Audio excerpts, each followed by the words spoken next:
ಯಾವ ಥರ ವರ್ಣನೆ ಮಾಡಬೇಕು ಈ ಸಬ್ಜೆಕ್ಟ್ನ ಅನ್ನೋದು ಉಪ್ಪಿ ಬಾಸೆ ಬಂದು ಮಾಡಬೇಕಾಗುತ್ತೆ.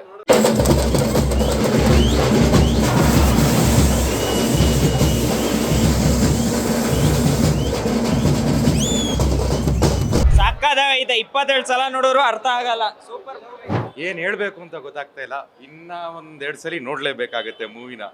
ಒಂದು ದೊಡ್ಡ ಕ್ವೆಶನ್ ಮಾರ್ಕ್ ಇಟ್ಬಿಟ್ಟಿದ್ದಾರೆ ನಮ್ಮ ಉಪ್ಪಿ ಸರ್. ಫೋಕಸ್ ಸಿಕ್ತಿಲ್ಲ, ಇನ್ನೊಂದ್ಸರಿ ನೋಡ್ಬೇಕಾಗುತ್ತೆ. ಫೋಕಸ್ ಮಾಡ್ಬಿಟ್ಟು ಹೇಳ್ತೀನಿ. ಒಂದ್ಸರಿ ನೋಡೋದಕ್ಕೆ ಫೋಕಸ್ ಸಿಕ್ಕಿಲ್ಲ. ಇನ್ನು ಫೋಕಸ್ ಸಿಕ್ಕಿಲ್ಲ, ಅರ್ಥ ಆದ್ಮೇಲೆ ನೆಕ್ಸ್ಟ್ ಟೈಮ್ ಮತ್ತೆ ಇನ್ನೊಂದ್ಸರಿ ಎಷ್ಟು ಸರಿ ನೋಡ್ಬೇಕಾಗುತ್ತೆ? ಒಂದು ಮೂರು ಸಲ ನೋಡ್ಬೇಕು. ಏನು ಹೇಳಬೇಕು ಅಂತ ಗೊತ್ತಾಗ್ತಾ ಇಲ್ಲ. ಇನ್ನ ಒಂದೆರಡು ಸಲ ನೋಡಲೇಬೇಕಾಗುತ್ತೆ ಮೂವಿನ. ಒಂದು ದೊಡ್ಡ ಕ್ವೆಶನ್ ಮಾರ್ಕ್ ಇಟ್ಬಿಟ್ಟಿದ್ದಾರೆ ನಮ್ಮ ಉಪ್ಪಿ ಸರ್.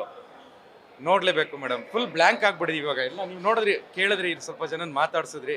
ಫಿಲಮ್ ಏನು ಎಕ್ಸ್ಪ್ರೆಸ್ ಅಂದರೆ ಹೆಂಗೆ ಹೇಳಬೇಕು, ಯಾವ ಥರ ವರ್ಣನೆ ಮಾಡಬೇಕು ಈ ಸಬ್ಜೆಕ್ಟ್ನ ಅನ್ನೋದು ಉಪ್ಪಿ ಬಾಸೆ ಬಂದು ಮಾಡಬೇಕಾಗುತ್ತೆ.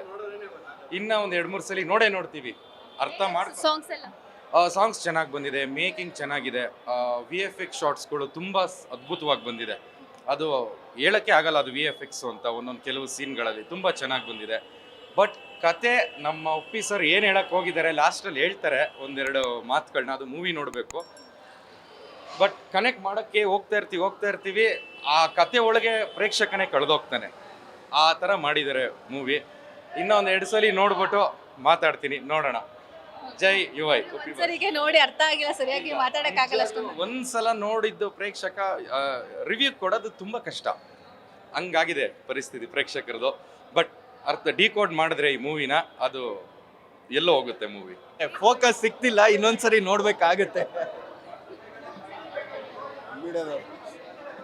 ಮೀಡಿಯಾದವ್ರು ನೀವೇ ರಿವ್ಯೂ ಕೊಡಬೇಕು. 5 ಸ್ಟಾರ್ ಗ್ಯಾರಂಟಿ. ನೀವು ನೋಡಿದ್ದೀರಲ್ಲ. ಸಾಕಾಗೈತೆ, 27 ಸಲ ನೋಡೋರು ಅರ್ಥ ಆಗಲ್ಲ. ಸೂಪರ್. Beat plus Karnataka.